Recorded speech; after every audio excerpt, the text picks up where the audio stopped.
everybody. That is a mask I made. And he's busy. Yeah, I am. I'm playing a little music, don't mind me.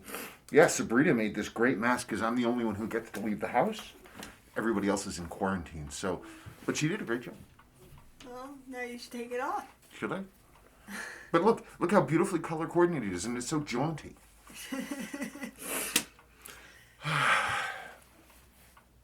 Happy Friday. Happy Friday. Boy, you can tell I'm tired. Yeah.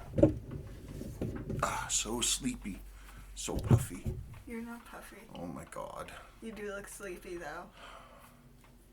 Been up since 5:20. Okay. Yikes. Hang on a second. I think that's too bright.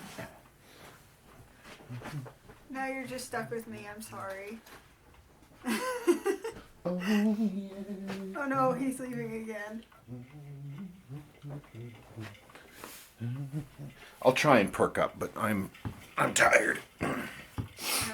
We're doing this super duper duper early. Yeah.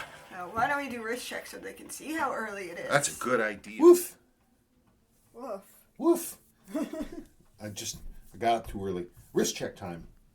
I can go first. I've been wearing this all week. There it is. So you'll still like it? Yes. And you like the way it feels and looks and everything? Yep. It's not, and it's an okay size for your wrist? Yeah, I mean, it's big, but I like big watches. It has such a beautiful movement, too. Do you want me to show the... You can. I mean, it's this beautiful coaxial See thing. if I can do this. Here. It's got multiple mainsprings. It's just a beautiful watch. Look at all the beautiful jeweling on that thing. There you go. Now that's a scoop of ice cream. Oh my God. What? Ew. Nobody knows what I'm talking about. What a beautiful watch. That's such a nice piece. And I am wearing something springy, actually. Normally I only wear black dial watches, but I'm wearing this. It's the only gold dialed 6139 I have.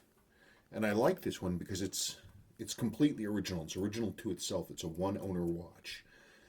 And it's unusual for me to try to... Normally I make them all pretty and, do stuff like if I can, I don't like faded rings and stuff, but this is faded to a perfect almost white, almost bone white that matches the lume in the hands. And the dial is excellent. All the lume is original. Metal of the hands is great.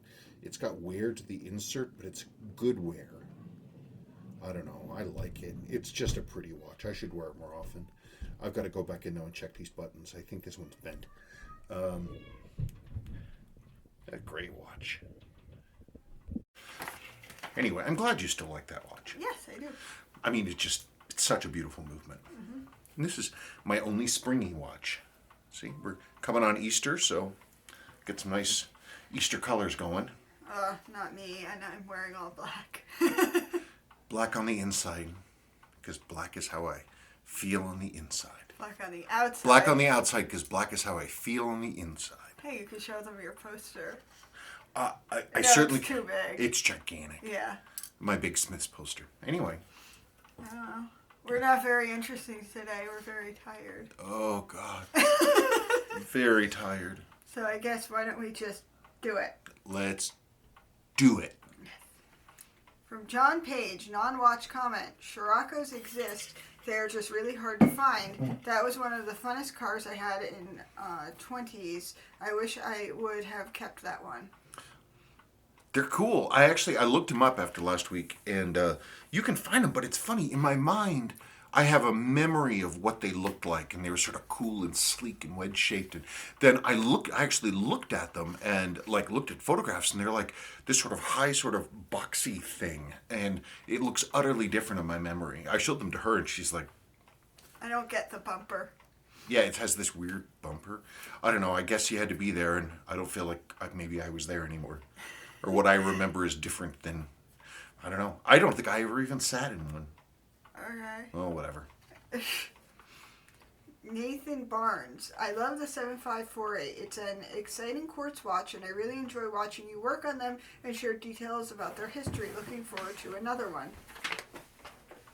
You're not ready today. I'm half asleep. What do you want from me? I feel like I should do a dance or something to keep them entertained. You could sing a song. You should have your ukulele down here. Oh, well, I'm holding paper. Yeah, 7548s, they're great. They really are. I never said this correctly. They really are. They're one of the greatest purpose-built Seikos ever. I mean, they're just excellent. There it is, 7548 7000F. It's a really nice watch. It's just everything about them. They're just, nothing is extra. There's no frills. Everything is there for a reason. It's not a fashion watch. It's specifically meant to be for your casual diver. That's what it's for. They're a perfect purpose-built watch. Just fantastic. Anyway. Carlos Chavez. Hello, Spencer and Sabrina. This is a question for Friday. Hope you are all staying safe. Here in Texas, it seems like it's getting worse than better. But hopefully we get through it. Anyway, back to why we're here. What are your thoughts on the Seiko Mini Turtle? It seems very underrated and I don't see them very often. Thoughts on why? Anyway, thanks for the videos as always. I don't know why. I think it's a polarizing design, that it's kind of like a turtle, but it has these sort of cut out, almost like Omega style lugs on it. What do they call those? Sort of twisted, the Turno lugs, I think. I don't know. I think it's a polarizing design. When I looked at it, it just seemed it seemed a little muddled, a little confused to me in terms of its aesthetics. But honestly, I've never looked at one closely. People ask me a lot of questions about them, though. I mean, they bring them up a lot. So they have an active fan base. I'd say they're okay, but I've just never seen one. Are you done? I'm as done as you are. CMB. I have a nice little collection of these 7000X dress watches in different colors, 17, 19, and 21 jewel versions, including a gray dial version like this with 21 jewels, which is a birth month watch for me. They're great watches, and I like to sing their praises because they're so inexpensive, they're so affordable, and they give such great service. When after their service, they'll run and run and run. They're beautifully. I just can't say enough good things about them in terms of just pure horology. Julie Hill. Hey Spencer, thought you might find this interesting. A BBC series called Handmade. This episode features Shiro Kunimatsu, whatever, on the island of Kyushu in Japan. Lives one of the last remaining samurai sword families. Their history began 230 years ago. They produce exceptional swords. The process takes months, and the film follows the progress of what goes into making one of these incredible swords. Just awesome. Yeah, it's cool. There's a link. Julie, in her comment, there's a link to a video about this. I don't know. It's interesting. Like when I was making my big European sword, my Witcher sword, my Witcher sword, the one that I made by hand, and I was researching it. It was interesting. There was this researcher named Oakshott, and he was the guy who sort of laid out all of the different types of medieval European swords from Viking times and earlier, up through like the Middle Ages and all the religious wars and stuff. And it's interesting, a lot of the examples that Oakshott used were ones that were blades that were dug up, found, thrown into rivers or in grave sites or abandoned somewhere or just found in a field from a battle.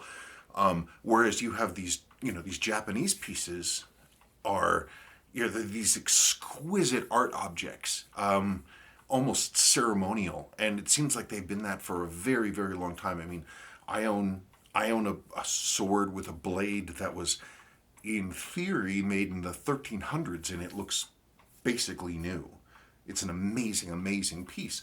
And there's so much of it. You look on eBay, and you look for sellers from Japan selling samurai swords, original blades and stuff like this, and there's a ton of them. In fact, I had to stop looking at eBay completely. I'm never buying another one. Good. Never. I told you that last one. That's it. But it's interesting that comparing the two, that you have this incredible history of technology and art all wound together with aesthetics and design and culture and all this other kind of stuff, versus Europe, where these things were just, it was this crazy arms race where the technology was constantly changing, and when something was superseded or outdated, they would either reforge it into something else or it would get lost and no one would care. It was wild. Just a tool. No real art involved. Okay. He's just waiting for me to stop talking. I'm just really tired. You and me both. I have no reason to be. Gareth Brennan. Hey Spencer, I've recently picked up a 6119 6050 Regatta, but it needs a bracelet. I think because it's such a rare model, there won't be any aftermarket end links offered. Can you suggest any other end links that will be a good fit or even close fit on an Uncle Seiko railroad bracelet with a bit of tinkering? Many thanks and love the channel. The thing with Seiko bracelets is they tended to be unique to the watches for the most part. I mean, Seiko would always have these little variations. Even the same kind of bracelet on different models would be changed subtly. And the bracelets were always the first things to go. They would break down or wear out and then they would get replaced or whatever. And so, especially with a rare model like yours, man, you just can't find those. But Uncle Seiko has a bracelet that I really love. It's his Bellmatic bracelet. It's sort of biggish lugs with two connections, not the railroad, it's the other one. It's specifically for the Bellmatic. And he's got those in a couple different lug widths, but they look great on those cases. They look absolutely great on those Regatta cases. And that's what I had on mine until I sold it. Ella Bay Forever. How about a shelf check every now and again where you tell us something about one of the items on the shelf behind you? I loved the bit where you talked about being alone and totally focused when doing certain parts of a restoration. Great video and glad to see you and yours are safe and well. Cheers, Russ. I don't know. I don't know either.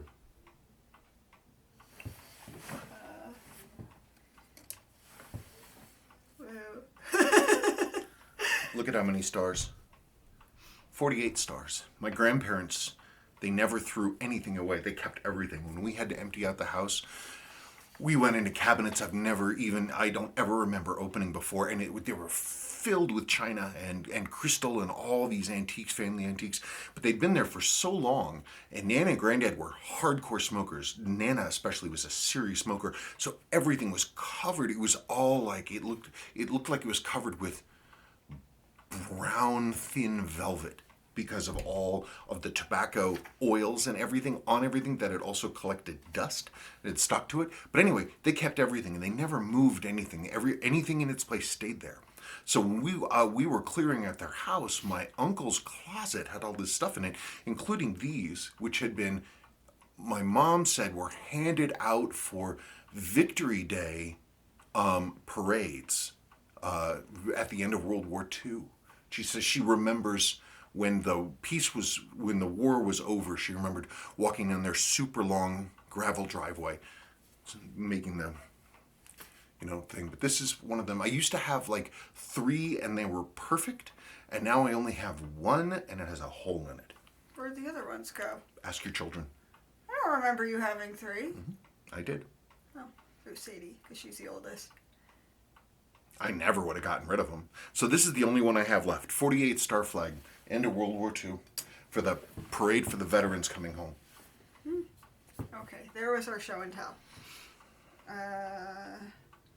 Ron Macbeth. Hi, Sabrina and Spencer. You are my Saturday morning entertainment. When I reset the chronograph hand to 12 on my Speedmaster, it flies around past the 12 and stops at the 8. Would a service fix this? When you say Speedmaster, specifically what do you mean? Do you mean an Omega Speedmaster? Because an Omega Speedmaster, the hand can be just pulled off and reset. So the question is, does it return to the same place every single time, or does it move around? If it's every single time, it can just be popped off and put in place. If it's another kind of watch, I would need to know, because some of the Seiko chronographs, the hand is keyed to the pinion on the chronograph wheel and it only goes in one way. And if it's returning to the wrong place, there's something seriously wrong. Ditto for 6139s. So I need to know what kind of watch we're talking about. Aaron Krikorian, regarding the chrono wheel reattachment, if you create shims like the hand removal guards that are thick enough to press the wheel into the gear, that might help with getting it set without wobble. It's an idea. With the flexibility of the clutch above, you may get enough pressure to hold it in place enough to adjust it to radial level. What you need, yes, I agree. What you need is you need a tool. Like there's a tool. It looks like a hand remover. It's that little, looks like that little juice harp thing. Tool that you use for hands. You squeeze it and it goes boop, and hands pop off. There's a version of that I have that's specifically for removing the transmission wheel on a Swiss watch that pulls power from the third wheel and moves it up through the train bridge so that power can be then used in the chronograph mechanism. That's a press-on fitting. That hand goes onto the wheel goes onto a pinion. In order to get it off, you have to grab this thing, and it has 3 little fingers, and it grabs the wheel and goes and makes it so you don't destroy it. What you really need, you need a version of that would have little fingers that would go underneath, that would go over the loose wheel that's flopping around, and have a base that would then support the gear. And so when you went squirk, it would squish it together and hold it flat with some solid adhesive. If you had that, like it could be a one. In fact, when you squished it, its default should be to be closed. And when you squished it, it would open. And then you put your little bit of glue in there, and then you release it, and it goes shrink, and it just holds it, and it just leaves it. If that tool existed outside of my head, that would do it. Okay. It's easier said than done, though. But I can see it in my head. I didn't realize you were making up something. Yeah, no, that's there's a hole in the world that tool would fall into. I don't know. I've handmade tools before. I've never made something like what I'm imagining, but that's what would need to happen. That'd be the easy way to do it. Okay. Because then it's one-handed, especially if when you release it, it closes on its own, then it's a one-handed fix. There's a hair on the screen. It's driving me crazy. Is it? It's right on my face. Is it? Yes.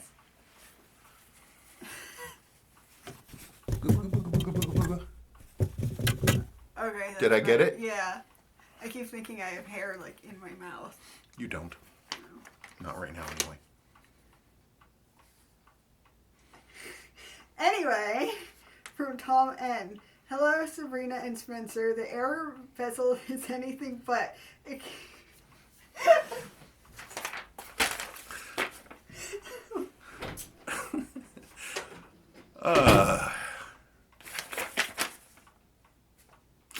Tom N. Hello, hello, Sabrina and Spencer. The error bezel is anything but. It came about because of a 3-year experiment in the UK to standardize on a GMT plus 1 time.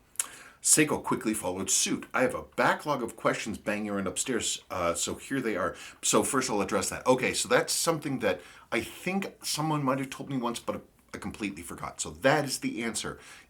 It's only an error because we're not in that 3-year window when UK was going for GMT plus 1. It all makes sense now. Everything makes sense. Okay, so let's see. I have a backlog of questions banging around upstairs, so here they are. Yes, no, I don't know, or dive in as the spirit moves. Are there prismatic crystals available for the 7000s? Prismatic? Do you mean like look the facets on it? I don't know if that's what you're asking about. I'm not aware of one. No, almost no one uses any kind of those faceted crystals. I don't know if I'm answering the quick question.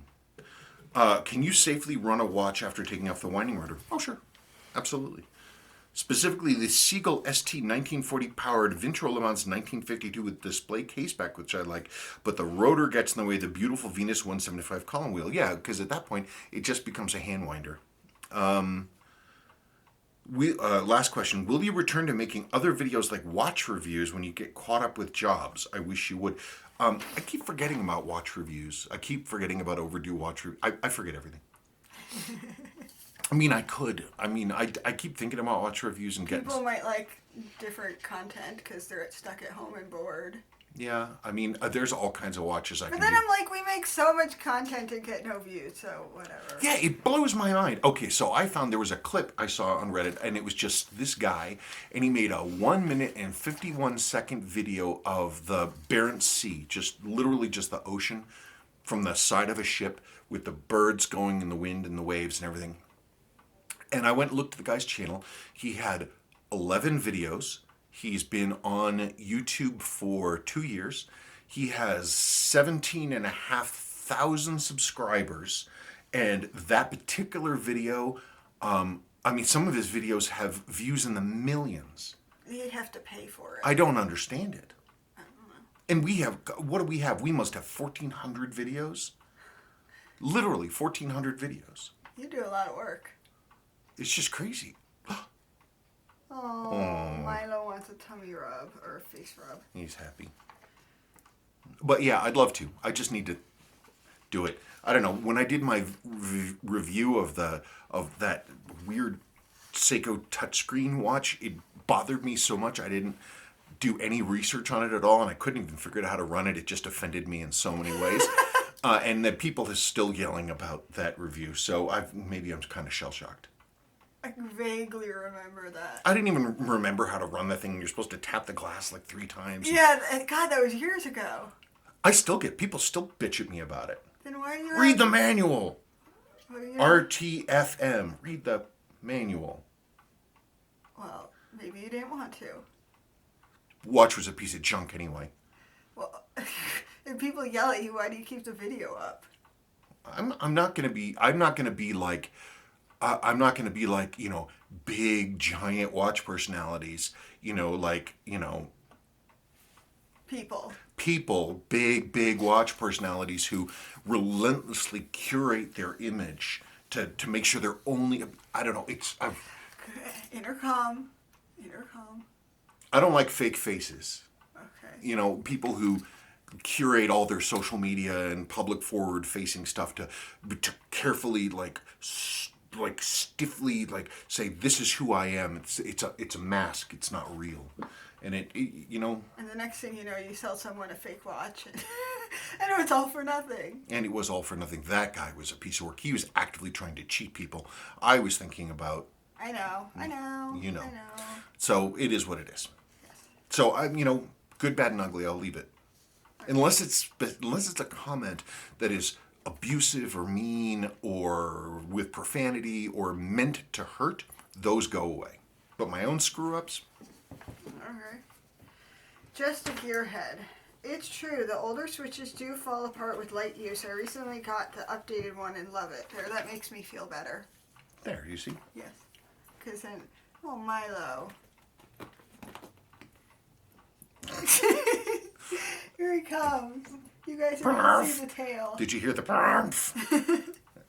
So anyway, it'll happen. I mean, everybody's trying to make $1 million trying to scalp switches. Nintendo's gonna bring out more of them. Yes. It's not like they're never gonna be available. Yeah, when I was looking for the lights, there were none, and now there's 1 billion of them. There's a ton of them. Yeah. Okay, from Andre Henry. Hey, Spencer and Sabrina, love the videos, both the content and the family activities.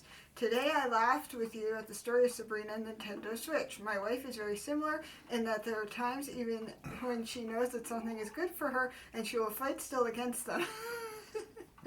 Especially helpful to share your videos now. Thank you both again. Don't throw out the dessert. It's not right. It's fine. I get that from my mother. I know. And seeing my father-in-law watch in abject horror as her mother was busy putting some amazing brownies down the disposal. They didn't look right, but they tasted awesome. They were a little burned. And he was like... Yeah, and you were like, what are you doing? Because the edges were so chewy. Well, That's where I get that from. I want the thing to be right, and if it's not right, then I feel stupid, so I want the thing to just go away. And then he's like, what are you doing? It's fine. Daniel Blair. Hey Spencer, I was planning to use the train wheels and the train bridge from the 6106 in my 6105 8110 as a bit of a soup up. Is this a bad idea or overkill? I realize I won't have Diafix jewels on the main plate, but I figure that having them on the bridge might be a nice addition. So I'm assuming you're talking about a 6106, like a 25 jewel, like a high end one. You can swap that bridge, the train bridge, over with all the wheels if you want to. The only thing is that without having the Diafix settings on the main plate, you're going to get all kinds of slop in the wheels. So that's something to think about, because the wheels for a Diafix versus not Diafix, they're different. Diafix, the tip of the pinion is flat. If it's not, then it's rounded, it's coned like this. So, I mean, if you're talking a 17 jewel 6106 and the 6105, they're identical. They're no difference whatsoever. But if it's 25 jewel, you have to have like part with like part. If a wheel was supposed to go with Diafix, it needs to stay with the Diafix. I can't sit comfortably. I'm afraid he's going to rip my leg apart. He's not cracking. He's going to have a crash. Isn't that lovely? Okay, where was I? Patrick O. Hi Spencer and Sabrina, I hope you are both well. My first question is about the Seiko Samurai. I have a SRPC 07 that was purchased last year. If I understand correctly, it has a Seiko NH35 movement. Do you happen to know which version of the NH35 would be, A, B, or C? Probably a D. I think probably a D. But you could tell just by looking at the rotor, it will tell you. I hear that the NH35 is similar to the NH36. Can you explain how they are different other than the added date complication? That's it. So when Seiko has a movement like, say, the Seiko 7005, that is a date only with the crown at 3. Whereas a 7006 is day date, crown at 3, versus 7009, which is day date, crown at 345. So your movement 5 and 6, the only thing really is day versus day date. Also, when should I service this watch if it is worn almost every day? When you feel that it needs servicing. Officially, it's every 5 years, but you know, one person's wrist wear is not like another's. So when it starts behaving in a way that you are starting to notice that you don't like, then have it serviced. Finally, why is this watch called the Samurai, and how long has Seiko made this line? The Samurais first came out, they were three JDM models. They were released in the 2000s. They were titanium. And they're cool, and they're hard to find. The orange, I've owned the orange and the blue titanium Sammy, but not the black. Why were they called the Samurai? I don't know. Probably because the hand shape was kind of blade-like, and it was a new style handset at the time. That's a guess. That is literally everything I say is a guess. I don't know anything. Yeah, but those first gen ones, if you get the JDM titaniums, they're really cool, because unlike the later Samurais, which are kind of Baroque, the first gen titaniums, they're really restrained, very very clean designs, and the titanium, it feels like you're wearing nothing. My second question is about the Seiko SBBN013. I understand that it uses the 7C46 quartz battery powered movement. I really like this watch, but the only thing stopping me from getting one is God frig, Milo. Is the battery change. How difficult is it to change the battery on this watch, and about how often would it need to be done? Well, here's the deal.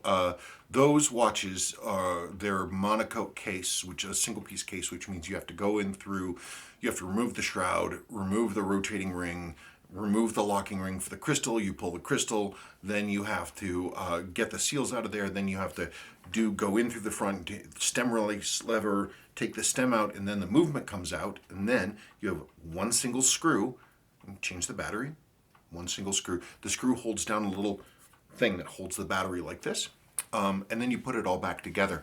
But the movement, it'll give the Seiko two-step shuffle on the sweep hand when it needs to replace the battery. Instead of going tick, tick, tick, it'll start going tick, tick, tick, tick, tick, tick. That's the low battery indicator. I thought that you would keep doing it till it died, or leave it in there. Well, no, you don't. When a battery starts getting low, you start having a problem where the electrolytes are running out of stuff to work on, and so these acids then at that point they can start to work on the seals of the battery and try to get out, and then you get battery acid running around inside your watch. Okay, so I see Seiko claims 5 years for the battery. For the battery. However, I have a Casio G-Shock that claims 2 years in the manual, yet they're still going strong 5+ years later. I don't know. Well, on a Casio, I mean, how often are you using all the features? How often are you lighting up the illuminator circuit and that stuff? It runs until it runs. 3-4 years. Garrett Jansen. Hey there, SNS. Glad you both and the family are staying healthy. I'm really liking the first gen 6117 World Timers with the longer lugs, but since this is the earlier gen with the earlier movement, they don't hack. Is it possible to mod it to hack like the later movements? Like I had a video segment last week talking about hacking levers, just talking about hacking levers. The 6105A and the 6105B are very much like the 6119 versus the 6106. The main plate on a 6105A doesn't have any place to put a hacking lever. You can't do it. It just won't work. So to do that, you would have to basically swap in a B. But the problem with swapping in a B is that you've got to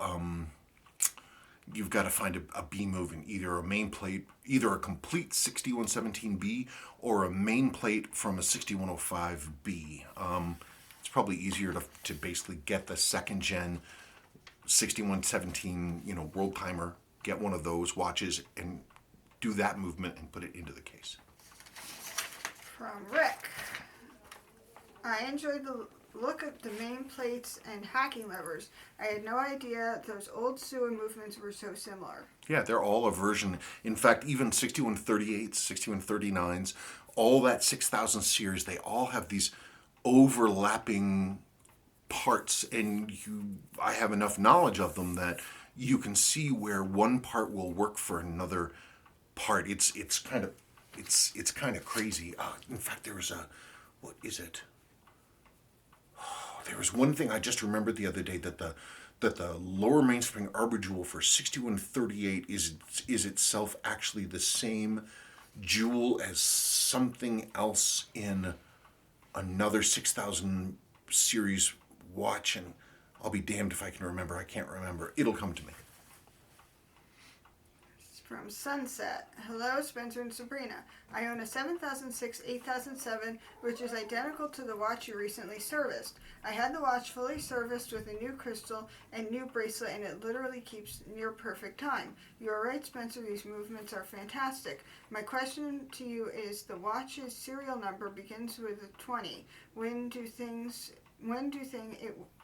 it was manufactured? In October of 72 or October of 82? Really enjoy your videos. Stay safe. So Seiko tend to make their models usually in like a 8 to 10 year range. It's rare for them to like make something for a really long time, with the exception of like the SKXs. They've made those forever, Marine Masters, stuff like that. So your watch would have been made, you were correct in your first choice, would have been October 1972. From Spencer Braithwaite. Great video as always. Question for next week. When and why did Seiko start using the 2-arm shock spring rather than the older 3-arm shock spring? Was this across the board or just on some movements? My SNK 807 has a 7S26 with a 2-arm spring. His 7S26, his SNK?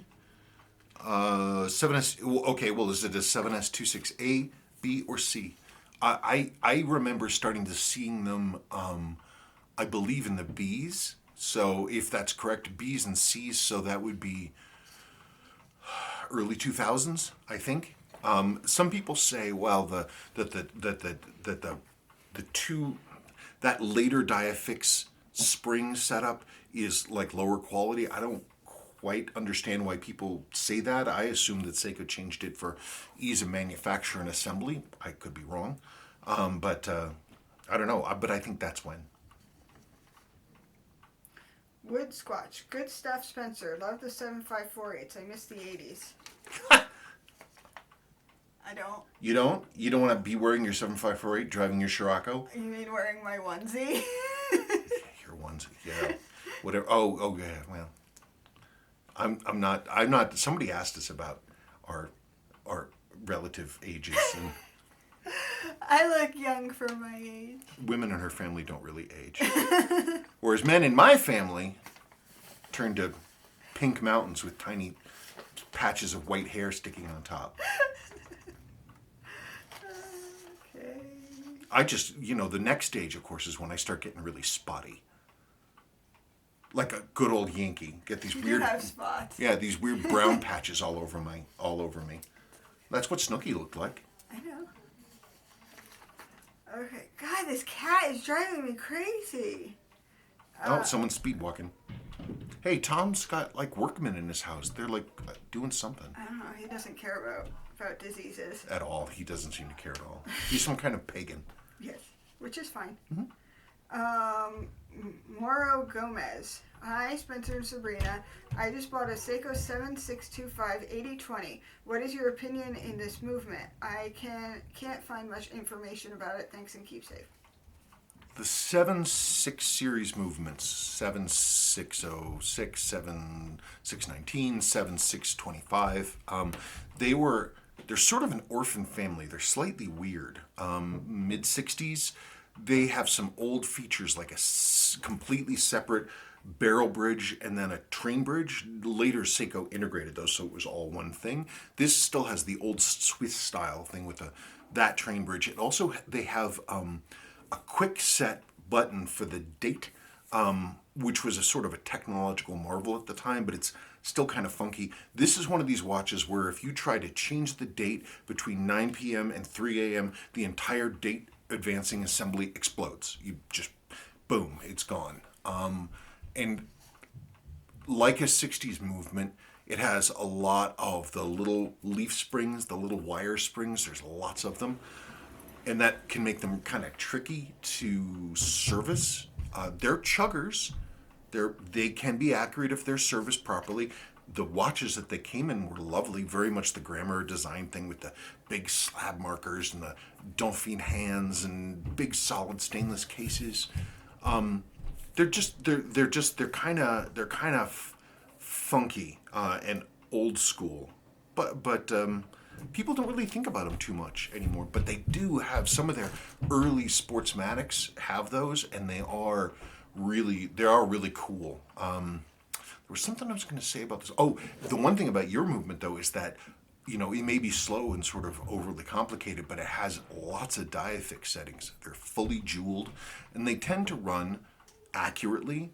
And if they're serviced properly, they're good. They're just I rarely see them. But the 7625s, like Sportsmatics, the early ones, they have good wrist presence. There it is. I thought we were quiet for too long. He's saying please? Yes. So Willow took something away from him? Or he really wants a snack and Sadie's saying no. No, he's talking to Sadie. He's talking to Sadie? Yeah. Willow's busy with water in her room, doing science experiments. Oh, great. Yes. Thank God we have a new carpet in there. Neil Sengupta. Hi, SNS and Kevin. Thank you so much for your wonderful videos.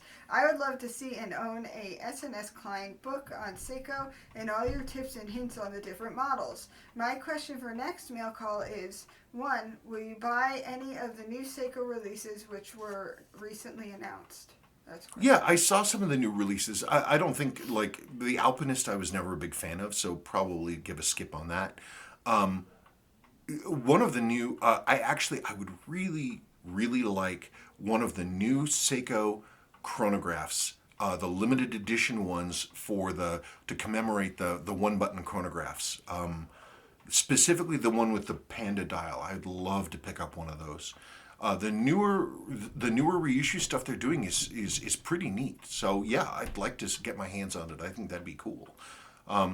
Yeah, but if somebody has one of those Presage limited edition mechanical chronographs that are JDM, and you kind of don't like it, and you might want to turn it into something else, let me know. I'm interested. I'm very motivated to work in trade right now.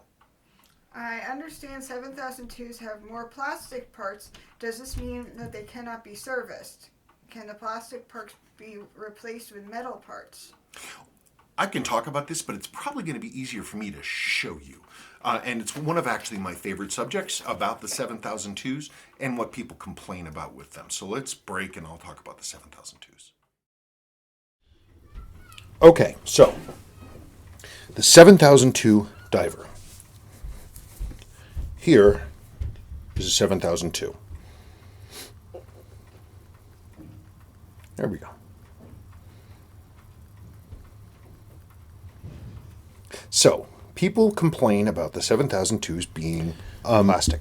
The deal with them, what they're saying, nothing that you see is plastic. Well, with the exception of this pip, but that's true of all Seikos. Those pips are always plastic. But anyway, people say plastic, and they're actually quite wrong. There is no difference, and in fact, there's far less plastic in a 7002 than there is in the successor SKX 007. SKX 007 has plastic day and date wheels, it's got plastic date driving wheels, it's got all kinds of different stuff inside the movement that is in fact plastic. A 7002 movement is like every other first gen 7000 movement. If I can find this here, hang on, hold on a moment. This is a junk one, so don't worry. It's like every other movement. It's all metal. I mean, imagine there the balance and everything is there on the winding way, but it's all metal and fully jeweled. All metal, fully jeweled. If you compare this to 7S26 movement, of course the date window, the date dial is missing, but I have one here. This is a black one. Would you stop that?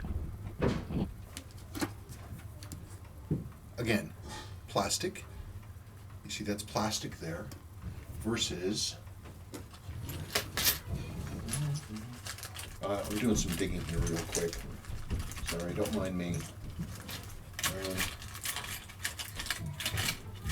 Anyway, you'll just have to take my word for it. The date windows for these are, oh, well, you can kind of see it in this junk movement. If you look at the day, also metal, it's aluminum. Fully aluminum, not plastic at all. 7S, fully plastic, not metal at all. And people will say this is one of the greatest Seikos ever made. People don't, so plastic is the main thing that people complain about these. The reason being is that, here's another 7002, they don't like the movement ring and the dial ring. The movement ring on a 7002 is admittedly this flimsy little black plastic thing, and it sits on the dial ring, which is itself this flimsy little plastic thing. The way it used to be, prior movements, 7000 series, instead of that being white plastic, it was in fact steel, just like this. So you compare that to a 7S movement, talking about this little setup here with the plastic ring, plastic dial ring. This is a 7S movement. The only improvement it has over these two is instead of having two pieces, it's just got one.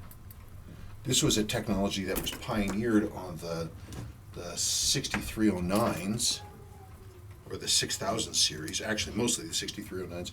You can see that here on this dress watch.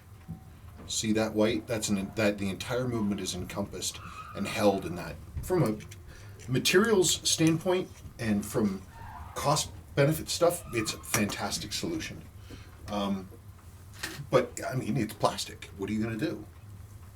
Now the older SUA movements. This is a 6119. This is what people are thinking about when they're complaining about these plastic stuff. This is SUA. 6,000, 6106, 6105, all that other kind of 6119, blah, blah, blah, blah, blah.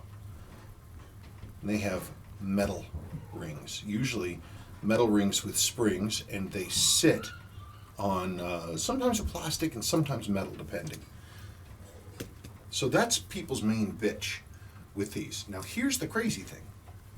One can, if one wants to, if you're concerned about these plastic pieces, well, you know what? It's extremely simple. Chunk 7002 movement there. Sorry about the screaming in the background. Okay, so there it is. You can go backwards. You can, darn it. You can go backwards, and you can use a metal dial ring off of an older 7000 series movement. There's a million of them on eBay. Gotta get the right tool. God bless it. Come on. Would you stop fighting me? So anyway, you can, there. See, you can use the dial ring from an earlier 7000 series dress watch. So that's metal. So here's a 1971 7000 series, and you can see it has this metal ring, and then it has the movement ring is also metal, but it doesn't have a spring. So this won't be applicable to those. But for a 7002 diver, what you do then, you have this. Okay, so we've got this metal ring. You've replaced the plastic there. You've got the metal ring. Fine. Okay, well, what about the movement ring? If you don't want to use this thing, well, all you need to do is to, oh, don't tell me I didn't get one of those. Hang on. Okay, found what I needed. So again, here's your 7002 movement. You're going to build your own beautiful 7002. You've gotten rid of the dial ring, the plastic dial ring. Now you have a metal one. You don't want to use the plastic 7002 only movement ring because frankly, it's not very nice. What you do is dig around and you find an old 6000 series Seiko from late 60s, early 70s, mid 70s. One of the dress watch models.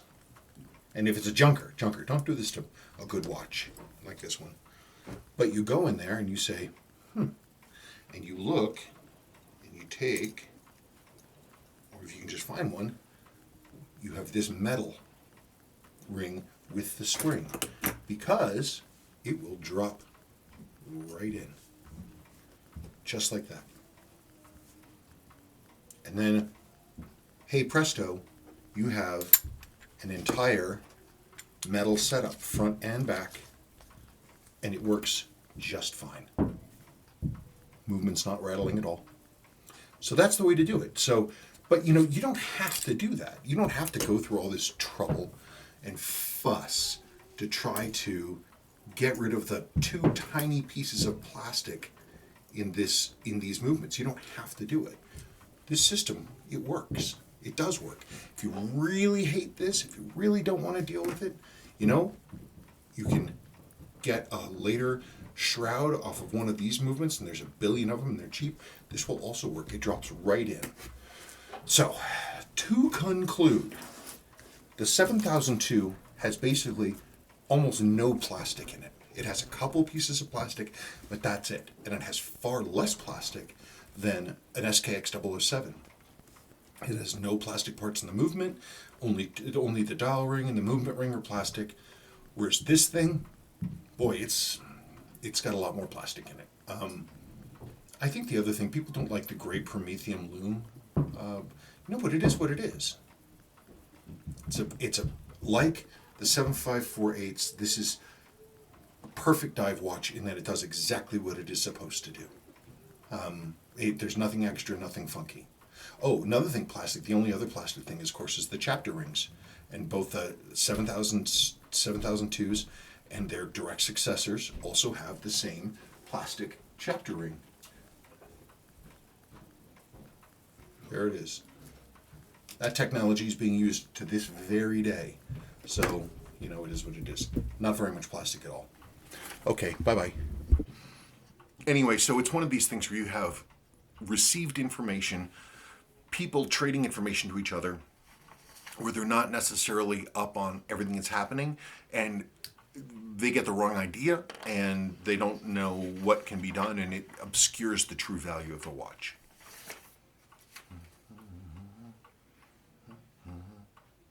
It's just the same person, not the same question. Uh-huh. I didn't want you to screw up. Garrett Jensen, based on other repairs to this movement I've seen you do, did you jewel the lower mainspring arbor port? Do you have a theory on why they always wear out and oval? I'm guessing it has to do with the way the wrist is often oriented perpendicular to the body, which makes gravity act on the port. Nothing, weirdly, maybe, but it actually comes from the...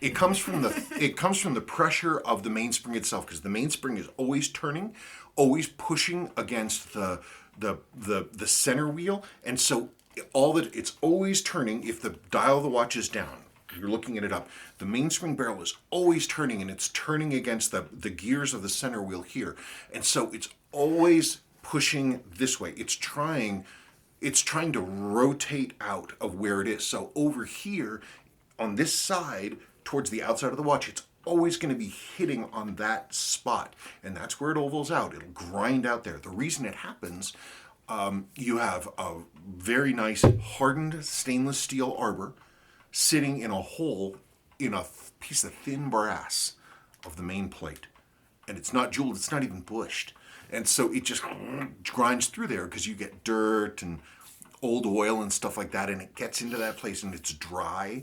That it'll just keep grinding. And Seiko has a very efficient winding system, the magic lever. It'll wind and wind and wind. And so it'll just eat that hole out sideways. It was a massive oversight on Seiko's part to have made the decision to not protect that lower mainspring arbor port. And so basically, I can't remember the last time I saw one that did not need to be jeweled. Okay, I am going to butcher this name. I am so sorry. Okay, you can. Shahryar Beiki, Beiki. Sorry. Sorry if we got that wrong. Okay. This is a big one. Do you have your knitting? Yes, I have my crocheting. Do you want to read it? I don't know, it's up to you. And I can sit here and do lady boring stuff.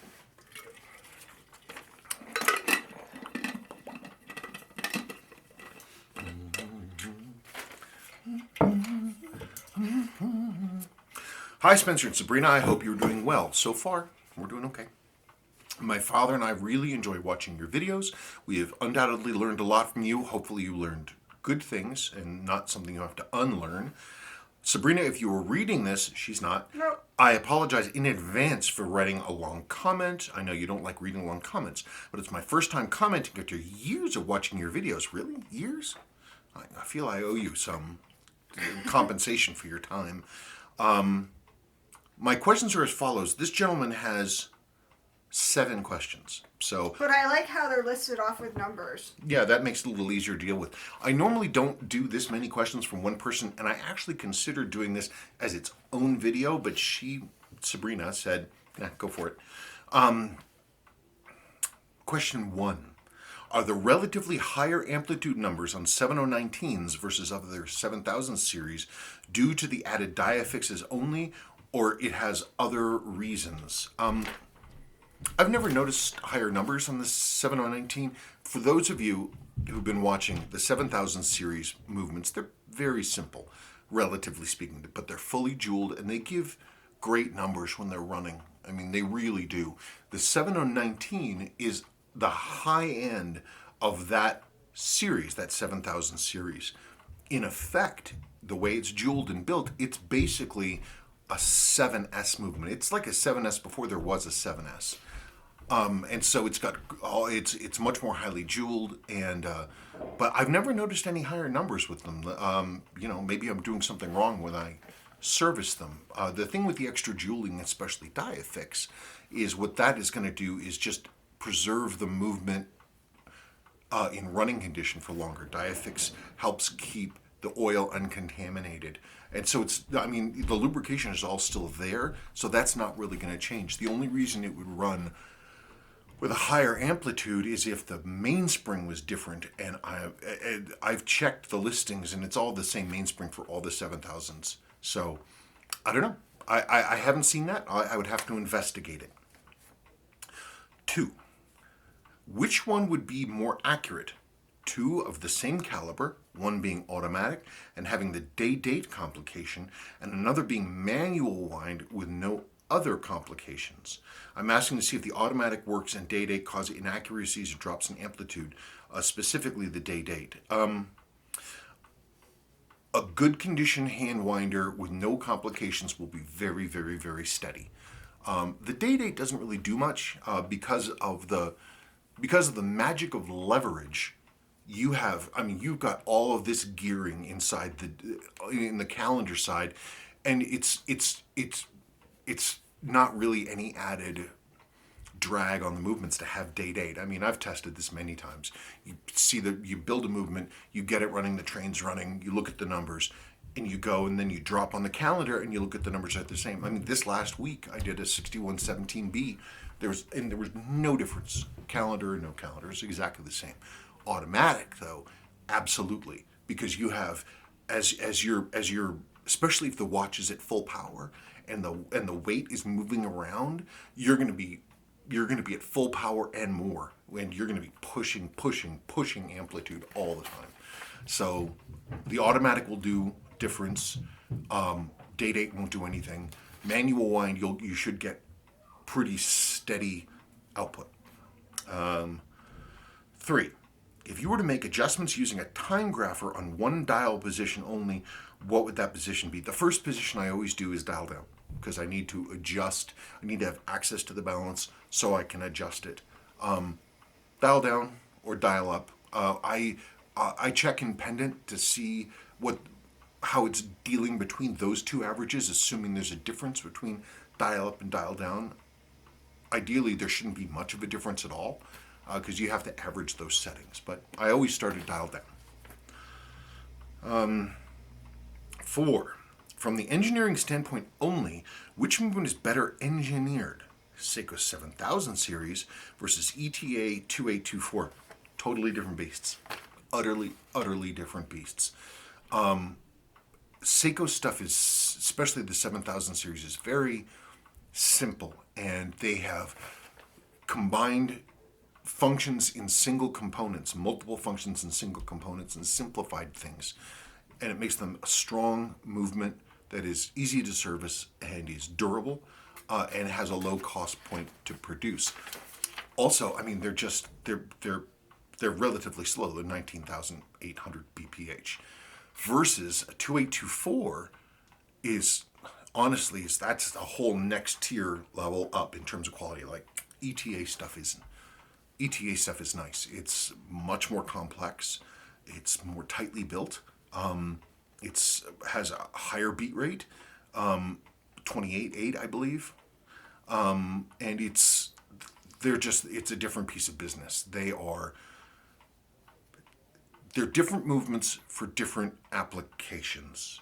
7000 series movement is a very simple, strong, just telling you the time thing, whereas the 2824, it's a strong movement. It can do all kinds of different stuff. You can put a module on it and turn it into a chronograph, just like Omega does that.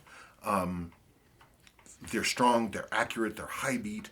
And they're also, just in terms of replacement movement, you go to a parts house, buy one or the other, the Seiko is like a third of the price, a quarter of the price of an ETA.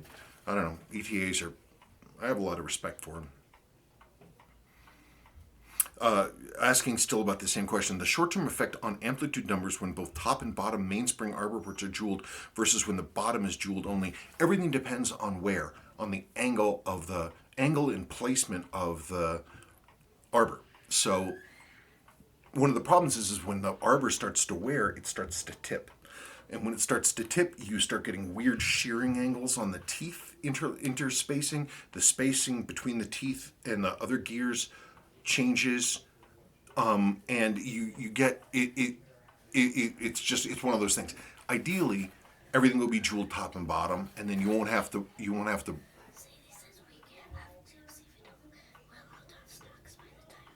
We're having a snack discussion. So the best thing in the world is having a situation jeweled top and bottom where where nothing is going to wear. But if it's brand new, it won't really matter right away. Okay, number 5.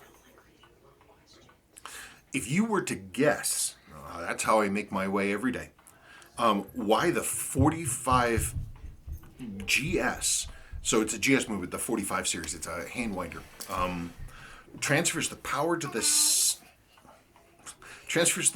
seconds hand in such a strange way. One additional wheel in the gear train while having the escape wheel turning the fourth wheel, causing the second hand to stutter.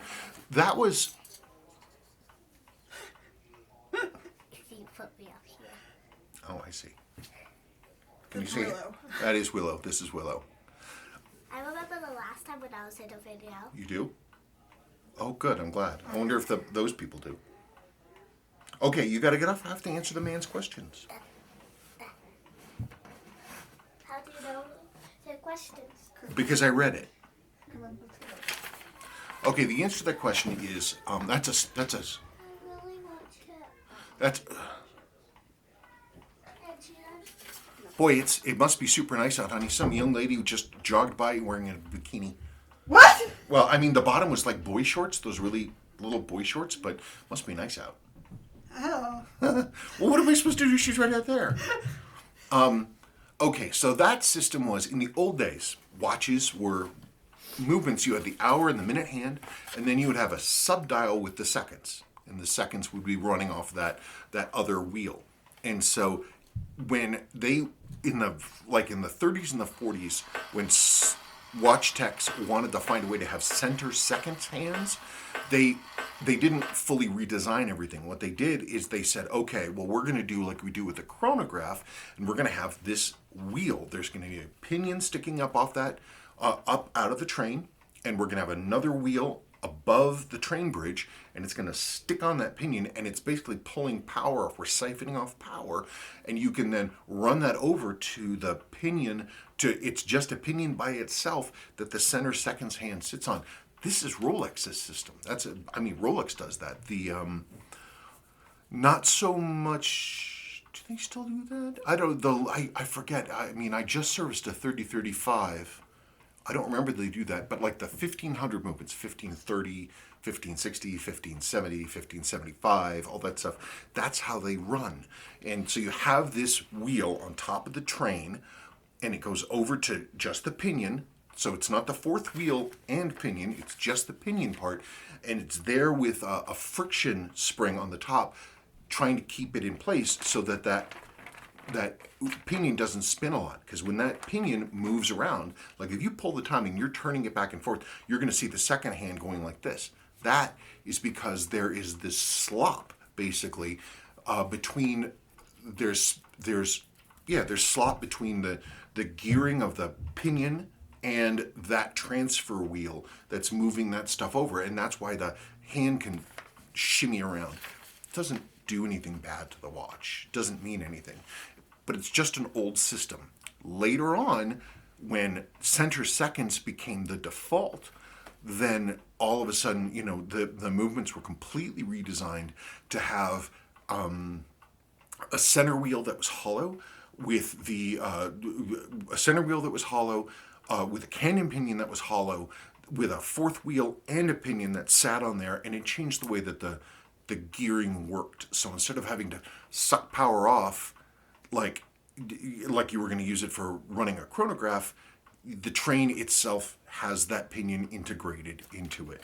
It's an interesting question, interesting system. But anyway, Rolex uses that system, and it's an old system, but built properly, it works very well.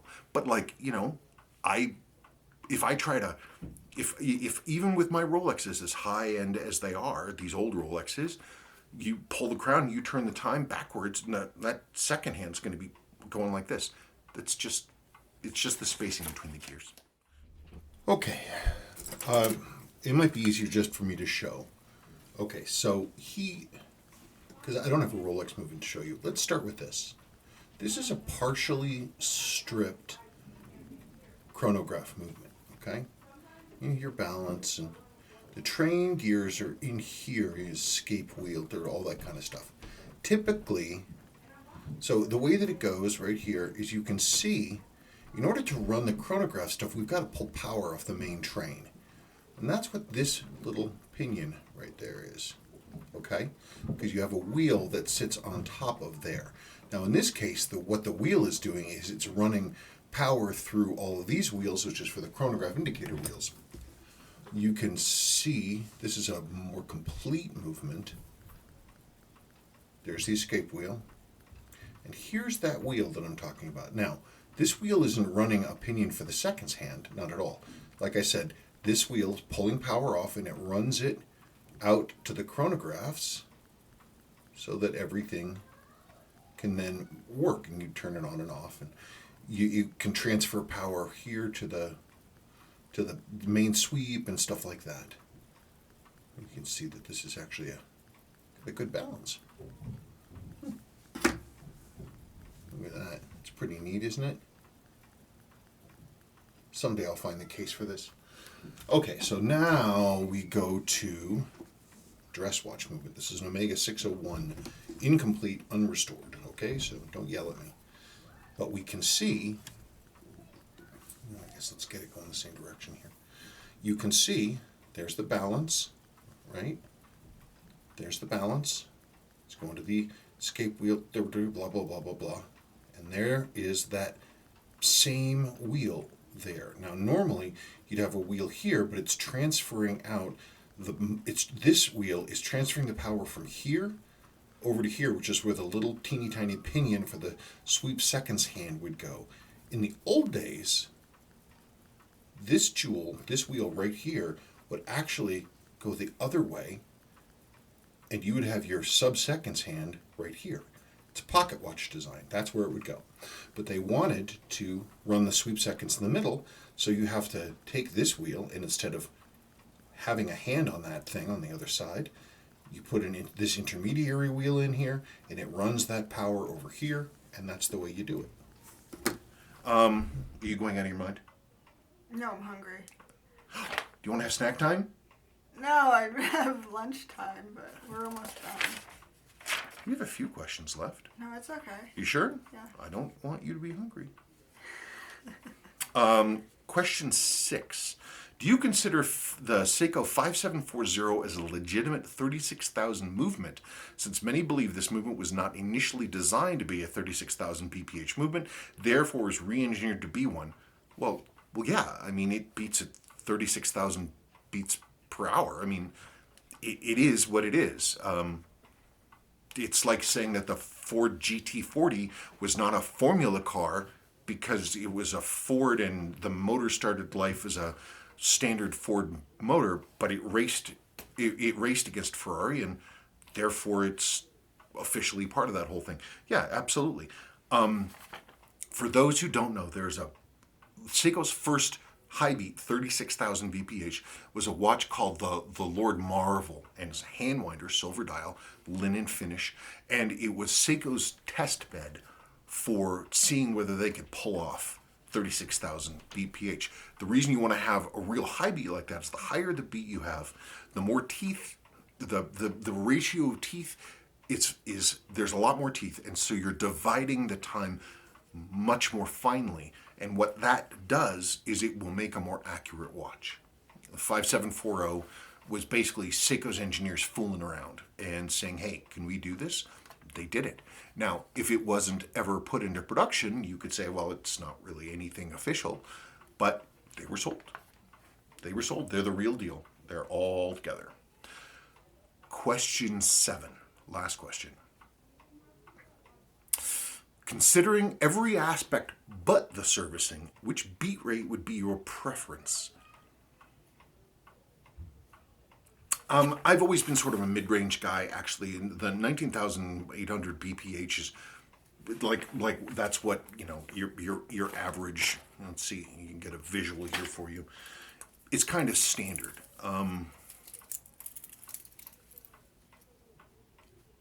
mean, that rate is kind of what I'm thinking about.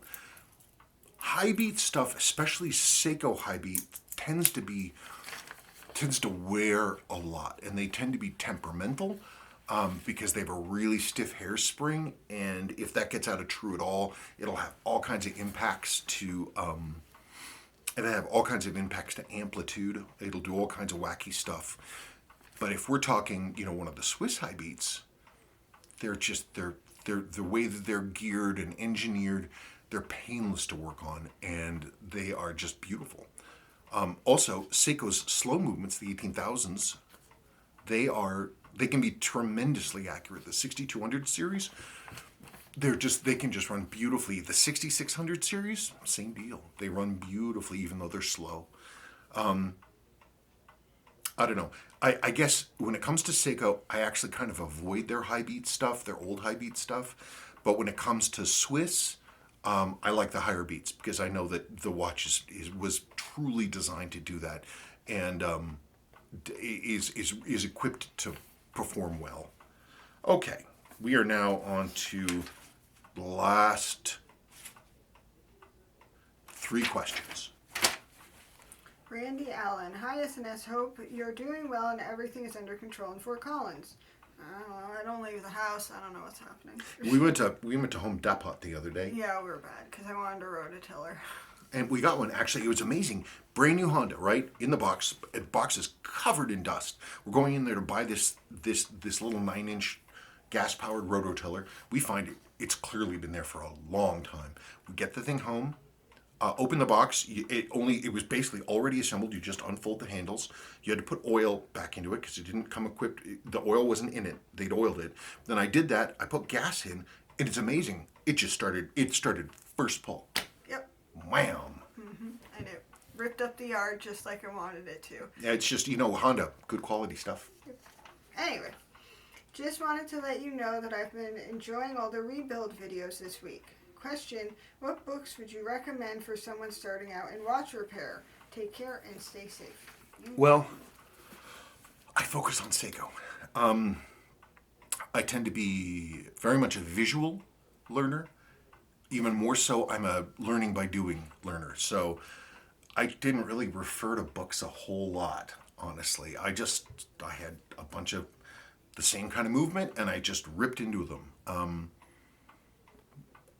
Machines make sense to my brain, and seeing them, I can take them apart and put them back together in my head once I am familiar with them. Looking at diagrams is a close second to that. Words are kind of meaningless to me. I mean, they mean more now, but I've got to have that grounding the visual. The book that has helped me the most, because I focus on Seiko, is the Seiko Technical Guide. It has pictures, it has procedures, everything you need to know. So 6139, it shows you everything. It shows you lubrication, it shows you how it's supposed to go. It's invaluable. There are equivalent books for all of the other different, models that are out there. I've got one for Rolex and some other stuff, but they're not as comprehensive as this. A book that my old tutor here in town gave me is this. Complicated Watches and Their Repair. It's very much a general book. It's like getting a general American watch repair book from Chilton that was produced in like the 70s. It has sort of basic ideas, and it covers car repair. Yeah, car repair. But it's the same thing. It's like basic concepts of how you deal with stuff. And so it's good for like introductory terms and stuff like this. It's basic. and it just sort of gives you an overview. The thing about watchwork, machine work, is that it's easy to get bogged down in the details and say, oh, well, you got this thing and that thing, whatever. When you understand how watches work, you can start to generalize. You can say, okay, well, this is this thing. This is the sliding pinion, or that's the winding pinion, or this is the date set correct lever, or whatever the heck it is. And you can start to see where it is and how they go together in different movements. And after a time, all watch movements are watch movements. And you can just sort of figure out how they're supposed to go together. So I'm not so much a book person as I am just a doing person. Last 9 breaker. Mail call questions. Are there even generic rotors for vintage movements, or will the watch community be SOL when parts run dry and most used rotors will be too loose? He's talking about the auto wind mechanisms, because the rotors on Seikos are ball bearings and they tend to wear out. Seiko made a bajillion of these things. In theory, you should still be able to get decent replacements. I don't know of any generics that exist now. Someone needs to figure out a way to refurbish those. I don't know of anything, but sometimes parts run out, and that's just the way that it is. Like the Zodiac Seawolf 72B movement, it has an offset cannon pinion wheel, and you can't find them. You're screwed. So if you get a Zodiac with a 72B and the cannon pinion doesn't hold, you're done. And there are no replacement parts. So you have to be a master watchmaker to basically use your jeweling, your benchtop jeweler's lathe, and make one from scratch. Is there a for sure way to tell a redial by the direction of the grain? There's a number of questions in here about redialing. Usually the way that you can tell that it's a redial, especially for Seiko, if it's a modern design, you look for green loom. If you've got bright green loom, it's wrong. They never get the text right. I don't know why. They don't. Even the best reproduction dials I'm aware of now, which is the Panda dials, 6138, this is 8020s. Even with those, the text is not exactly correct. It's just ever so slightly off. But you would have to have it side by side with an original to really know. I would always start with the text.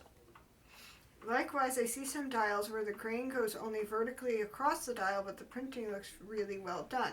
Seiko's habit of having subtly different thickness of printing font in certain models can sometimes make it hard to tell the difference, like the hand-winding Seikos, for example. The only way to really deal with it is just look at pictures of known originals.